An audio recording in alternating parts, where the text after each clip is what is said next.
if you're going to have this conversation, don't have the conversation without talking about nepotism and also the fact and the privilege of inheritances from clear and obvious situations of exploitation. If you have a problem with DEI, then you got to suck it up. Hello and welcome to another episode of New Day, Same B.S. My name is CT, and this is on the No Right, No Wrong channel. And for today, I wanted to take a look into something that has sparked a lot of conversation.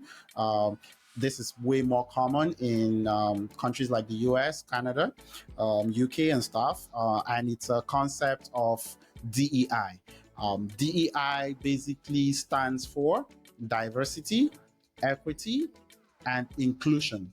And in general, what that means is it's a term that tries to, or basically something that describes policies and programs that are put in place to promote a higher level of representation and higher level of participation of various groups or people in society. And this includes things like ethnicity, race, disabilities, religion, culture, and stuff like, and many others. And it's basically sparked a lot of conversation because there is this common assumption that of DEI hires, and the prevailing thought is that a lot of these hires are just used to complete numbers and are probably incompetent in their jobs. Now, in general, I would understand what they mean, but in my opinion, it's absolute BS. It really doesn't matter as much as it's made out to be. It's just an excuse to point the finger at somebody else. Now, when it comes to DEI, it's really driven to kind of bring in every group or try to make a direct effort to have a diverse group, whether it's a company or in government or positions and roles. And I think it's absolutely necessary, even though that there's a chance that somebody might not be the best person for the job, but it's also absolutely necessary to give people an opportunity. And the way I wanted to take this conversation basically is when you hear about this conversation, I would want to put it out that if you're going to have this conversation, don't have the conversation without talking about nepotism and also the fact and the privilege of inheritances from clear and obvious situations of exploitation, because that's a conversation that doesn't want to be had, right? The idea of competence in DEI, it's made to look like nepotism is not a real thing, and we can't talk about that competence in that instance. It's a real thing too. Probably way more incompetent people get into positions through nepotism, and most importantly, inheritances and privileges as a result of exploitation, whether it be colonization, occupation, slavery, or any of that has been clearly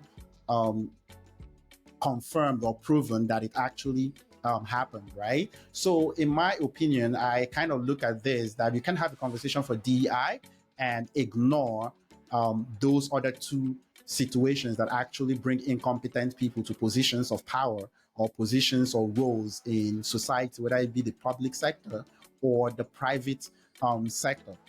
And when I look at this conversation, right, it's my attitude towards it would be that if you have a problem with DEI, then you got to suck it up. Because when the conversation of nepotism comes up, the whole conversation goes to suck it up, right? And if the conversation of exploitation, right, from actually like inheritances or benefits or privileges that has a history of exploitation, the conversation also goes to suck it up and it's in the past. And when I look at that whole argument and that whole conversation, it's interesting to me because, in my opinion, right, the reason that people don't want to talk about history in terms of like slavery, colonization, or occupation is the fact that for later generations, it brings a lot of shame and guilt to whatever they have achieved. And in my opinion, that's also in the past, right? So you're trying to stay a little bit away from the conversation about that from the past. Well, when you talk about DEI and you say that about incompetence with DEI, then you should understand that you're not just bringing or creating shame and guilt with whoever is a diverse individual in an organization about the past. You are creating the shame and the guilt in current times, like at that moment, right? So, in my opinion, if you want to bring up the conversation of DEI and you want to look at somebody of a diverse group, right? And in this case, I'm basically looking at the white power structure and Caucasians and stuff like that, right? And if that is a problem for you, then it doesn't matter much to me. You should suck it up because it's even more hurtful when you're talking about the shame and guilt you are trying to impose on diverse groups um, with that sentiment compared to the guilt and shame that might be brought onto you relative to history, right? You want to stay away from that. We can move on from it. But the difference is when you bring that sentiment, yes, we can move on from talking about that and move forward and build an incredible society. But you're not going to ignore and push away shame and guilt of the past for yourself while imposing it on somebody else in current times as well. So that's really my take on it. And in my opinion, if you don't like DI, it's here to stay. It's not going anywhere. Or the conversation every single day would be to remind you how you got to where you are when we talk about competence. At the end of the day, the percentages, I'm pretty certain, probably no research done about that yet. There'll probably be more incompetence from nepotism and also privileges that have come as a result of exploitation as well than DEI. It's a small problem in the grand scale of things, and it's here to stay, and it has to be done. Um, or how are we actually going to say that we are actually trying to actually improve society? Anyway, I want to hear your thoughts about that situation. Don't forget, comment, like, share, subscribe as well, and ring notification on YouTube. Follow the social media pages. My name is CT Dice. Appreciate you for getting here. Peace.